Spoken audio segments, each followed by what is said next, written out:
Hi, everyone. Welcome to the very first episode of our Daily Chats podcast, where we dive into everyday topics with a unique twist. I'm thrilled to have you with us as we kick things off with some exciting conversations. Today, we're joined by two special guests, Ella and Cavin, who will be taking us through their daily routines. Whether you're an early bird or a night owl, I'm sure you'll find something in their stories that resonates with you. And don't worry if you come across any difficult words, we'll explain them at the end of the conversations. So let's get started and dive right in. Hi everyone, I'm Ella. I'm excited to be here and talk about my daily routine. Hey there, I'm Cavin. I'm looking forward to this chat. Routines are so interesting because they tell a lot about a person, don't you think? Absolutely. So Cavin, why don't you start? What does a typical day look like for you? Sure, I'm definitely a morning person. My day usually starts at 6 a.m. I like to get up early to have some quiet time before the day gets busy. The first thing I do is grab a glass of water and head out for a morning jog. Oh, that sounds nice. I wish I could be more consistent with my morning routine. How long do you usually jog for? About 30 minutes. It's not too long, but it's enough to wake me up and get my blood flowing. After that, I come back home, do some stretching, and then I shower. By 7 a.m., I'm ready for breakfast. What do you usually have for breakfast? I keep it simple, usually some oatmeal with fruit and a cup of coffee. I try to keep it healthy, but if I'm in a rush, I'll just grab a smoothie or some toast. What about you, Ella? Are you an early riser? I'm more of a night owl, but I'm working on getting up earlier. My day usually starts around 7:30 a.m. The first thing I do is check my phone. Maybe not the best habit, but I like to catch up on messages and emails before getting out of bed. I get that. It's hard to resist the urge to check your phone first thing in the morning. Yeah, it's something I'm trying to change. Anyway, after that, I head to the kitchen for breakfast. I'm not much of a cook in the morning, so I usually just have yogurt with granola and some fruit. It's quick, and it keeps me full until lunch.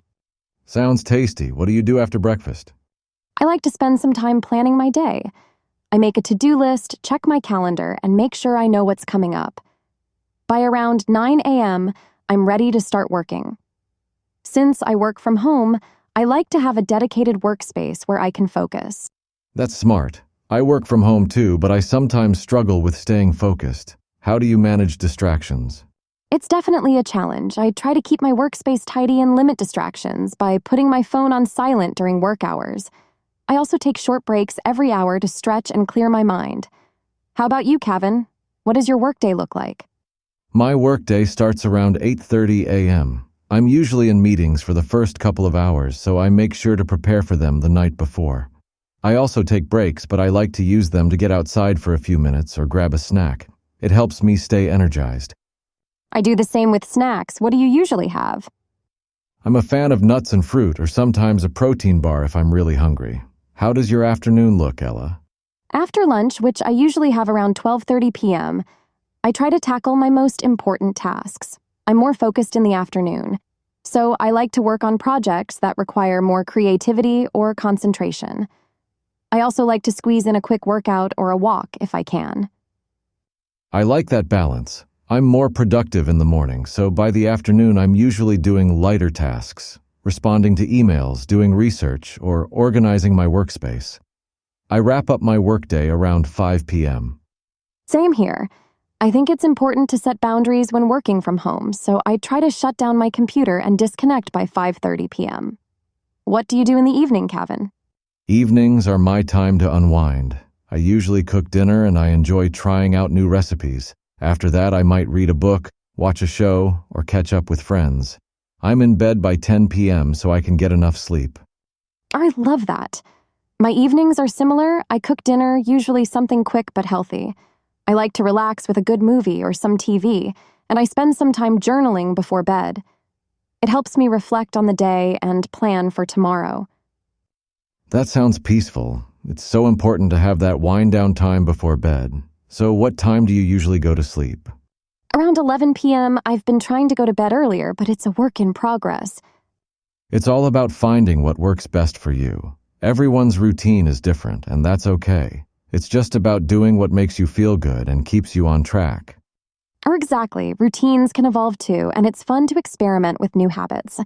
Thanks for sharing your routine with me, Cavin. I got some great ideas. Same here, Ella.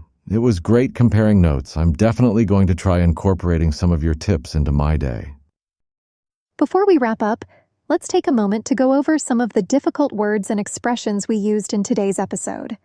We know that learning new vocabulary can be challenging, so we're here to help you understand these terms better. Early bird, meaning a person who wakes up early in the morning. Example: Cavin is definitely an early bird. He wakes up at 6 a.m. every day. Night owl, meaning a person who stays up late at night.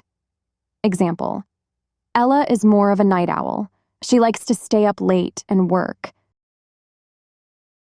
Get the blood flowing, meaning to get physically active, usually to wake up or feel more energized. Example: a morning jog is a great way to get the blood flowing. Catch up on, meaning to get up to date with something, such as messages or work. Example: I like to catch up on emails first thing in the morning.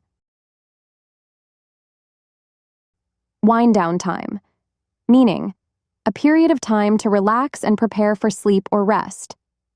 Example: I need at least an hour of wind down time before I can fall asleep.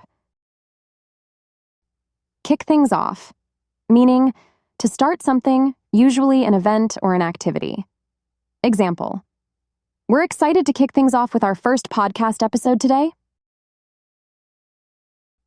Resonate, meaning to evoke a feeling of shared emotion or belief, to connect or strike a chord with someone.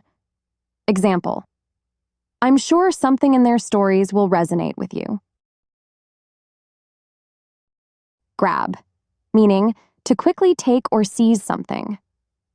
Example: I usually grab a smoothie when I'm in a rush in the morning. Squeeze in, meaning to manage to do something in a short amount of time or with limited space. Example: I like to squeeze in a quick workout during my lunch break. Consistent, meaning acting or done in the same way over time, especially to be fair or accurate. Example: I try to be consistent with my study schedule.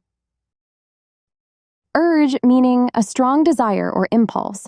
Example: I had the urge to check my phone as soon as I woke up.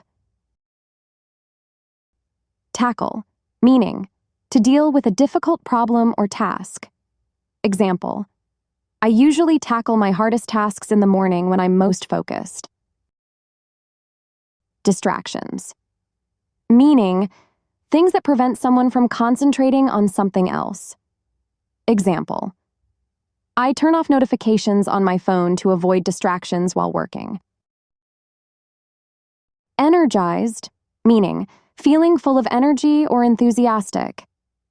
Example: a quick walk outside leaves me feeling energized and ready to continue my work.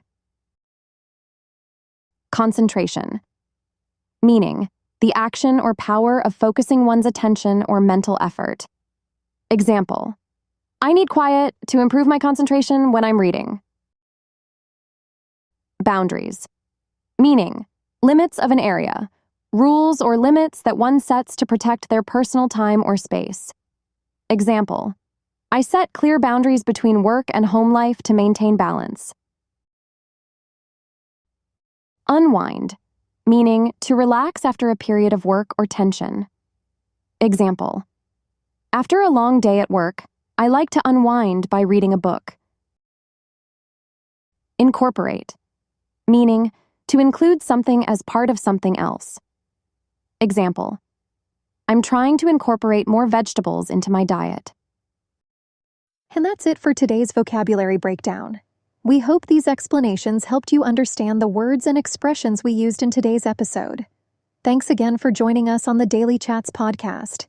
Keep practicing, and don't hesitate to revisit these episodes whenever you need a refresher. We're excited to have you with us on this journey, and we'll catch you in the next episode. Until then, take care and happy learning.